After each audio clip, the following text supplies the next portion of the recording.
They told me to get her off the stage, and I said, I'm not about to do it. I went out and I said, don't let the bastards get you down. Yeah. ¿Alguna vez se ha preguntado cómo viven las leyendas de la música y el cine detrás de los focos? ¿Qué historias se esconden tras sus glamurosas actuaciones? El 26 de septiembre de 2024 falleció un icono de la música y el cine. Christopher Christopherson no era solo un artista, sino una leyenda viva en los corazones de muchas generaciones de espectadores. Pero, ¿qué le hacía tan especial? ¿Y qué secreto se atrevió a desvelar justo antes de su muerte, dejando al mundo atónito? Descubra la historia jamás contada que se esconde tras los focos, donde empezó a aflorar la verdadera vida de Chris. Carrera temprana: perseguir la pasión y el éxito. Sin embargo, para comprender plenamente el significado de estas admisiones finales, retrocedamos en el tiempo y hagamos un recorrido por los momentos más memorables de la extraordinaria aventura de Chris. Durante su infancia, Christopher Christopherson no fue un niño normal de Texas. El 22 de junio de 1936 nació en Bronzeville. Era el mayor de 3 hermanos en una familia militar bastante disciplinada, lo que significaba que se desplazaban bastante. Por otra parte, su familia acabó estableciéndose en San Mateo, California, justo a tiempo para que él comenzara sus primeros años de instituto. Chris ya había empezado a dar muestras del talento creativo que caracterizaría su carrera cuando se graduó en el instituto en 1954.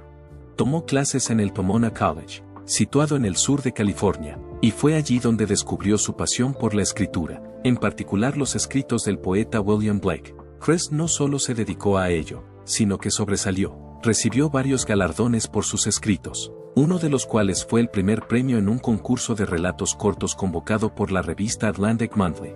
Sin embargo, era algo más que un simple ratón de biblioteca. Demostró que era tan duro como talentoso, demostrando que era un grande en el campo de fútbol, e incluso le dio una oportunidad al boxeo con guantes de oro. Cuando Chris recibió su diploma con honores en 1958, le concedieron una beca Rhodes para asistir a la Universidad de Oxford y estudiar literatura. Después se trasladó a Inglaterra, donde continuó su educación mientras seguía su carrera como compositor. Mientras actuaba en clubes locales bajo el nombre de Chris Carson, grabó algunos temas para un sello discográfico menor, pero ninguno de ellos tuvo éxito a pesar de sus esfuerzos. Tras finalizar sus estudios, regresó a Estados Unidos, temeroso de lo que le depararía el futuro.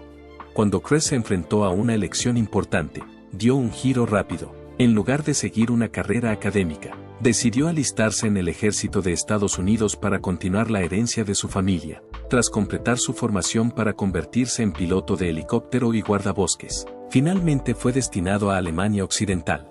Sin embargo, por muy lejos que estuviera de su casa, la música nunca se separó de él. Incluso mientras servía a su nación, se las arregló para mantener viva su energía artística, creando una banda con otras tropas y actuando en diversos eventos durante todo su tiempo en el ejército. Cuando Christopherson alcanzó el grado de capitán en 1965, se le presentó una oportunidad que la mayoría de la gente consideraría un sueño hecho realidad: un puesto como profesor de inglés en West Point.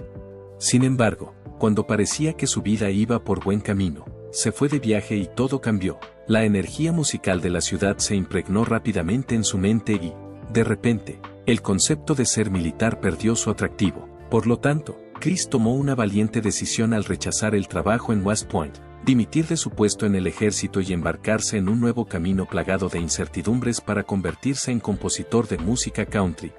La decisión de cambiar de profesión fue algo más que un simple cambio de trabajo. Fue un salto a lo desconocido, y tuvo un coste importante, sobre todo para su familia. Sus padres, sobre todo su madre, se sintieron desolados por su decisión. Creían que Chris había renunciado a una importante oportunidad laboral para dedicarse a una pasión.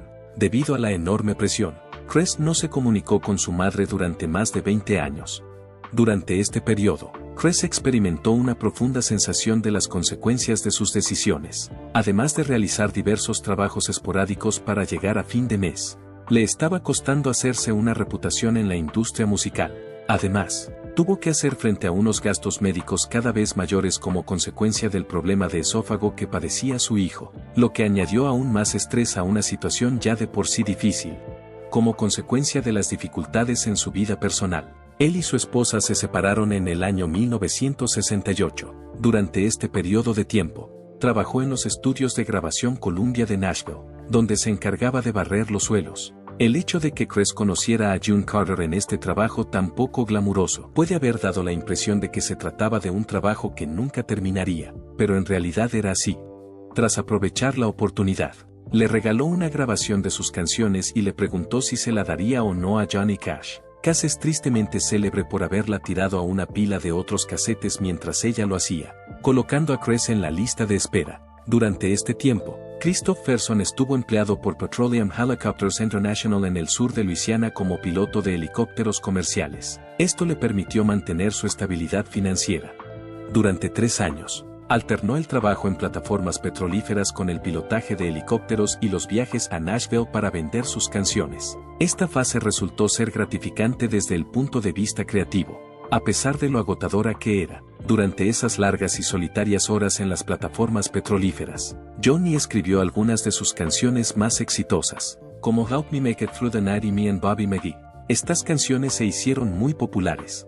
Sin embargo, en ese momento estaba haciendo todo lo posible por abrirse camino en la industria musical. Unas semanas después de compartir sus casetes con June Carter, tomó la decisión de tomar cartas en el asunto. Chris realizó una audaz maniobra que hoy se considera un fenómeno en el mundo de la música, cuando pilotó un helicóptero y lo hizo aterrizar directamente en el jardín delantero de Johnny Cash. La atención de Cash quedó indiscutiblemente cautivada. Cash se dio cuenta de que tenía algo muy notable después de escuchar Sunday Morning Coming Down, y tomó la decisión de grabarlo por su cuenta. En 1970, Kristofferson recibió el premio a la canción del año en los Country Music Association Awards por su canción, que fue un gran éxito y le valió el galardón. La gran oportunidad que necesitaba estaba aquí. Incluso antes de eso, sus canciones empezaban a ganar adeptos de forma gradual pero constante.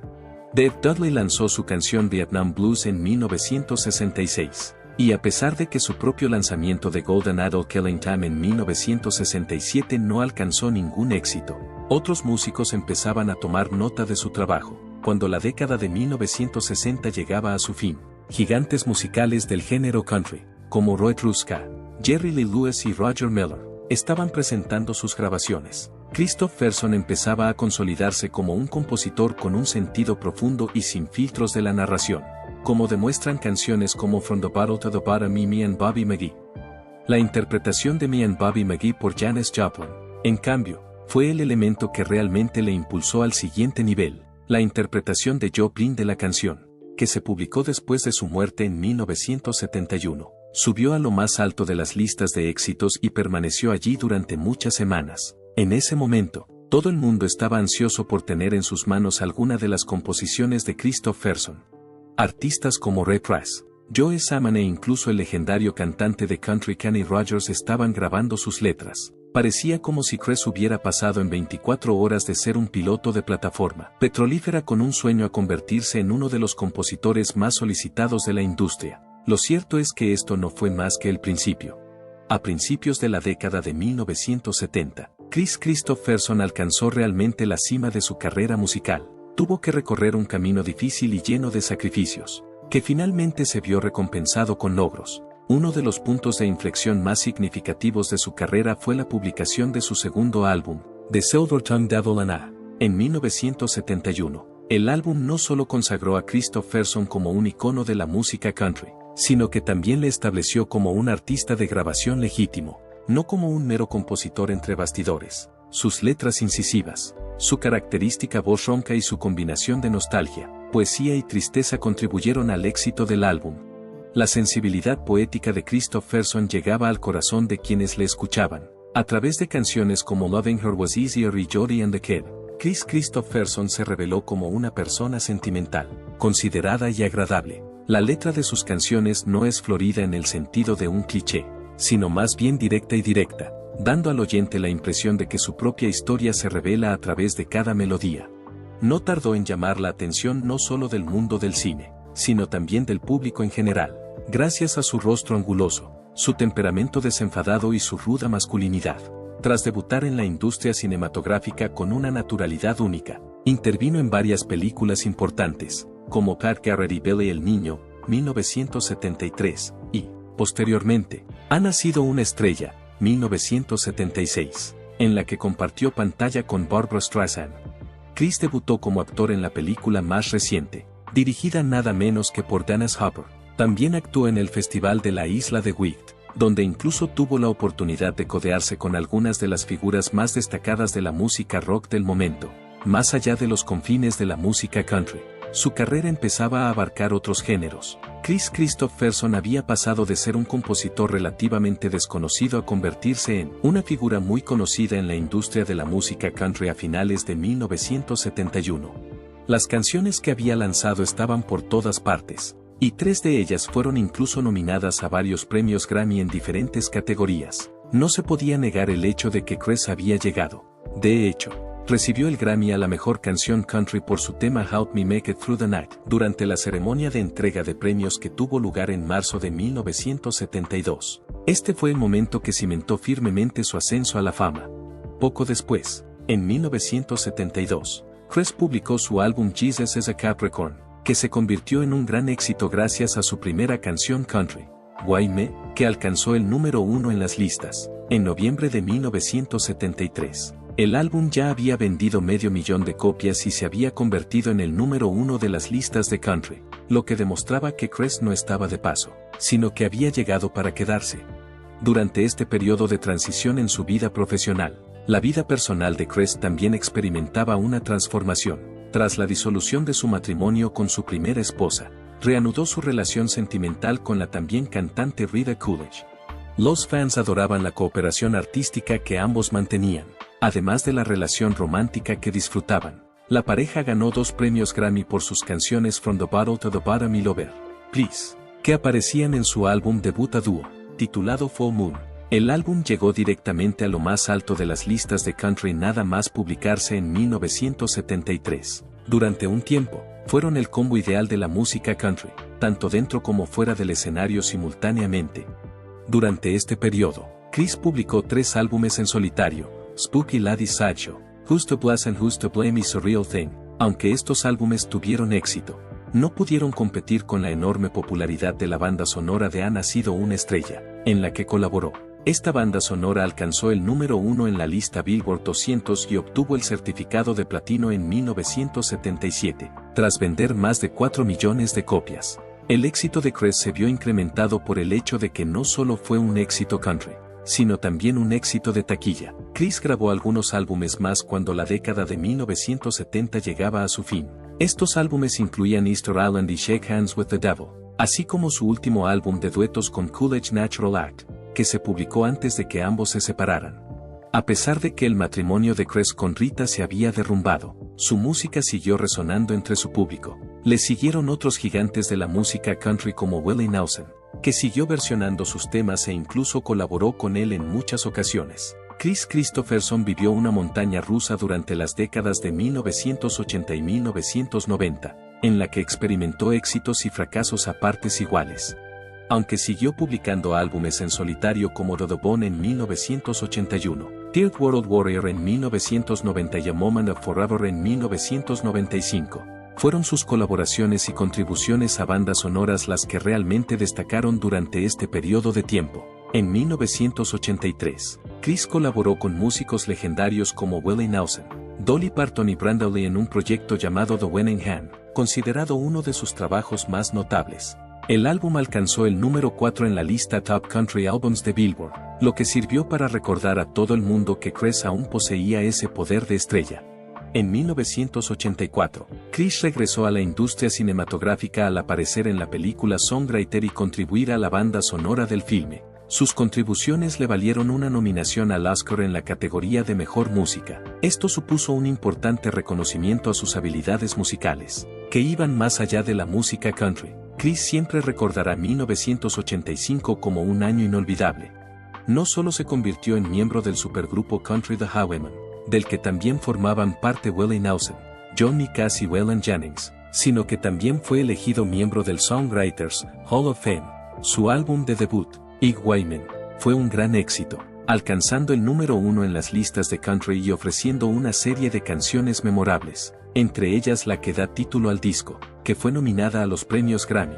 Al cabo de un tiempo, se vendieron más de 1 millón de copias del disco.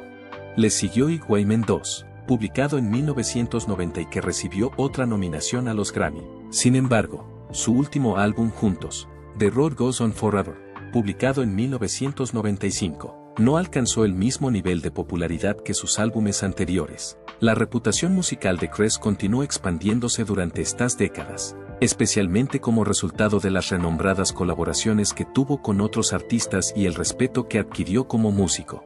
Esto fue así a pesar de los altibajos que experimentó. Sin embargo, es importante señalar que la popularidad de Cress en la industria no se debió únicamente a su talento musical. Los logros de Cress Kristofferson no terminaron con la composición de melodías legendarias. También tenía la vista puesta en Hollywood. Debutó como actor en la última película, de Dennis Hopper, a principios de los 70, coincidiendo con la época en que su música empezaba a acaparar una atención significativa.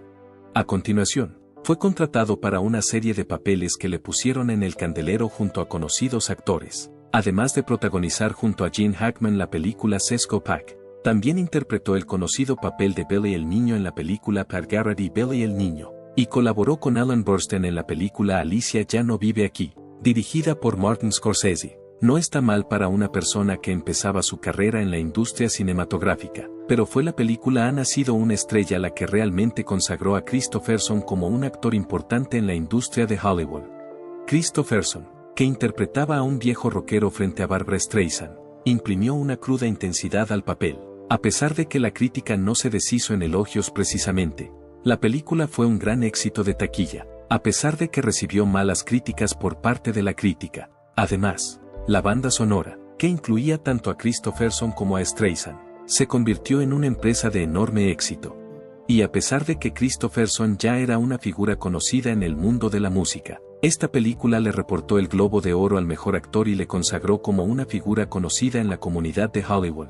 Sin embargo, después de ese subidón, las cosas empezaron a calmarse un poco. Kristofferson apareció en varios telefilmes olvidables durante los años 80 y principios de los 90. Incluso sus producciones para la gran pantalla, como Heaven's Gate y No Place to Hide, no causaron gran impresión en el público. Sin embargo, interpretó un papel de gran carga política en la serie corta América, cuando parecía que la carrera interpretativa de Kristofferson empezaba a declinar. Tuvo un regreso triunfal en la película Lone Star. El hecho de que interpretara el complicado papel del sheriff Charlie Wade en esta película, que recibió la aprobación generalizada de la crítica, puso de manifiesto que aún poseía auténticas dotes interpretativas.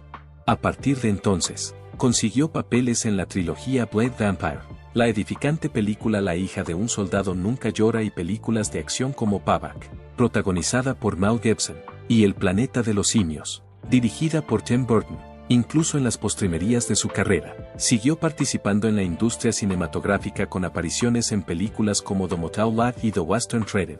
La habilidad y la perseverancia de Kristofferson le permitieron mantenerse en el candelero, ya fuera a través de la música o del cine. Los retos de la vida. Al igual que muchos otros famosos, luchó contra su adicción al alcohol. Los problemas de Cress Kristofferson eran graves y estuvieron a punto de afectar a su vida y a su profesión. Esos hábitos eran tan intensos que ni siquiera podía concebir actuar sin una copa en la mano.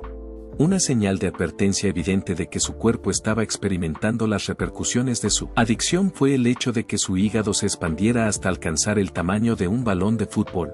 A pesar de que consiguió dejarlo de golpe en un momento dado, la lucha aún no había terminado. A pesar de su éxito como compositor y actor, tuvo que enfrentarse a la dificultad real de la adicción. Por otra parte, no fue el único reto al que se enfrentó el cantautor durante toda su vida. Kris Kristofferson hablaba con frecuencia de su sentimiento de ser. A pesar de haber alcanzado un gran éxito en los campos de la música y la actuación, en repetidas ocasiones expresó sus sentimientos de no pertenecer a la industria del entretenimiento, a pesar de que estaba ganando popularidad y reconocimiento por sus logros. El camino poco ortodoxo que siguió para alcanzar la notoriedad contribuyó en gran medida a que se sintiera víctima del síndrome del impostor. Kristofferson siempre se sintió un poco fuera de lugar entre sus contemporáneos debido a que, antes de dedicarse a la música, había sido becario Rhodes y piloto de helicópteros del ejército. La duda que Kristofferson tenía sobre sí mismo era una presencia persistente en su vida, y con frecuencia cuestionaba su propia habilidad y valía. Kristofferson reveló esta información en entrevistas. Luchaba con la convicción de que no merecía plenamente su éxito, a pesar de haber escrito algunas de las canciones más famosas de la música country y de haber recibido innumerables elogios por su trabajo. Gracias a su franqueza respecto a estas inseguridades, se ganó el corazón de un gran número de seguidores, que admiraban su autenticidad y humildad. Por desgracia, nada es permanente, y esto incluye la vida de uno de los intérpretes con más talento de la historia del mundo, Kris Kristofferson, que tenía 88 años cuando falleció el 28 de septiembre de 2024. Lo hizo de forma tranquila y sosegada en su residencia de Maui, Hawái. Kristofferson se había sincerado sobre las dificultades que había estado experimentando con su salud en los años anteriores a su partida, a pesar de que su familia no divulgó la causa concreta de su muerte. En un principio se pensó que la pérdida de memoria que sufría estaba causada por la enfermedad de Alzheimer o la demencia. Sin embargo, posteriormente se determinó que padecía la enfermedad de Lyme. A pesar de estos retos, Kristofferson mantuvo una sólida relación con su familia y siguió siendo una figura muy querida en las industrias del cine y la música. Su esposa, Lisa Mears, y sus 8 hijos, Tracy, Chris Jr., Casey, Jesse, Jody, Ion, Kelly y Blake, son los únicos miembros de su familia que han sobrevivido a su muerte. También deja 7 nietos. Los miembros de su familia han expresado su agradecimiento por el tiempo que pudieron pasar con él, así como por las muestras de cariño de los fans a lo largo de su carrera. Los matrimonios y la familia. El cantante, compositor, actor y ex soldado estadounidense Kris Kristofferson es conocido no solo por sus muchas habilidades, sino también por su turbulenta pero significativa vida personal. Kris Kristofferson comenzó su carrera como soldado. Los 3 matrimonios y relaciones que ha mantenido a lo largo de su vida han influido notablemente en su personalidad, así como en su profesión literaria. Su vida amorosa está relacionada con dichas parejas. Kris Kristofferson se casó con Frances Fran Media Beer, su amor de la infancia y compañera durante muchos años. La boda se celebró en 1961 entre ambos. Durante el tiempo que estuvieron juntos nacieron 2 hijos. Sin embargo, este matrimonio supuso un reto para él debido a su creciente entusiasmo por la música y su elección de seguir una carrera artística, que incluía dejar la enseñanza y servir en el ejército. Kris Kristofferson estaba tan interesado en la música que estaba dispuesto a trabajar como portero en un estudio de grabación para entrar en la industria. Frances, por su parte, estaba decidida a mantener un estilo de vida estable. Estas disputas acabaron provocando el divorcio de la pareja en 1969. Tras la conclusión de su primer matrimonio, Kris Kristofferson mantuvo una breve pero significativa relación con la cantante de rock Janis Joplin, estrella musical de los años 60 conocida por su estilo de espíritu libre. Su relación dejó huella en ambos, a pesar de que solo estuvieron juntos durante un breve periodo de tiempo. Fue entonces cuando Kris Kristofferson compuso Me and Bobby McGee, que se convirtió en una de sus canciones de mayor éxito. También fue la canción que Janis Joplin consideró como su interpretación más reconocida. Según Kristofferson, el fallecimiento de su esposa fue uno de los momentos más difíciles de su vida, y ha revelado que la noticia le dejó profundamente destrozado. Fue en 1973 cuando se casó con la cantante Rita Coolidge, que por aquel entonces era un talento en alza. Tenía una voz profunda y estaba prosperando en su carrera en solitario. El matrimonio fue artístico, la pareja colaboró en la grabación de numerosos álbumes, el más notable de los cuales fue Full Moon, 1973, que recibió elogios universales tanto de la crítica musical como de los fans. Sin embargo, según ambas partes, la relación se fue deteriorando paulatinamente como consecuencia de las presiones de la celebridad, las diferencias de personalidad y las agitadas agendas de la pareja. Casey era el nombre de la niña que tuvieron juntos. El matrimonio se disolvió en 1980. En 1983, Kris Kristofferson se casó con Lisa Myers, una joven e inteligente abogada. Este acontecimiento marcó el inicio de un nuevo y firme capítulo en su vida profesional. A diferencia de sus relaciones anteriores, Lisa fue su compañera inseparable a lo largo de diversos acontecimientos, empezando por los años de mayor éxito de su carrera y continuando hasta que se retiró brevemente de la escena pública para concentrarse en su familia y su salud. Juntos tuvieron 5 hijos y vivieron una existencia tranquila y privada en 2 lugares diferentes, una casa en las Flores Canyon, Malibu, California, y una magnífica finca en Hana, Hawái. Fue en estos 2 lugares donde Kris Kristofferson pudo encontrar la serenidad tras varios años de extenuantes esfuerzos artísticos.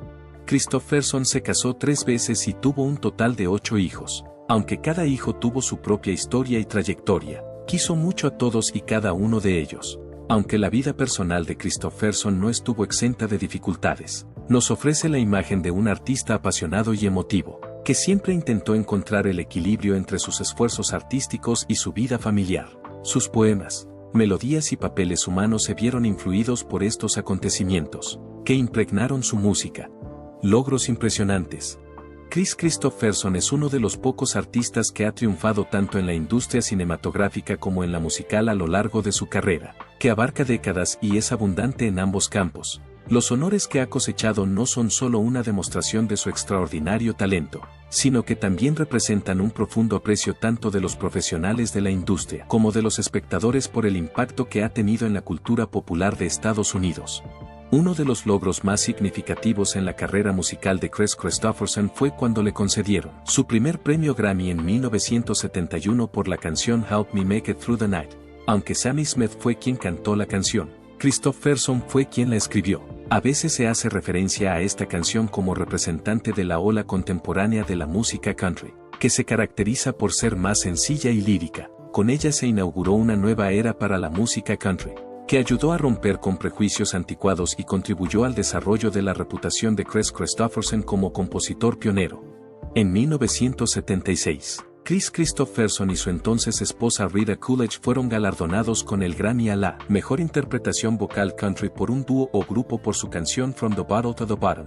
Esta fue la segunda actuación de Kristofferson galardonada con un Grammy. Además de ser un romance artístico, su relación también incluía una cooperación musical, lo que contribuyó a que su trabajo conjunto fuera especialmente apreciado por el público durante ese periodo de tiempo. A pesar de que se divorciaron en 1980, los duetos que interpretaron juntos siguen siendo un componente esencial de la carrera de ambos.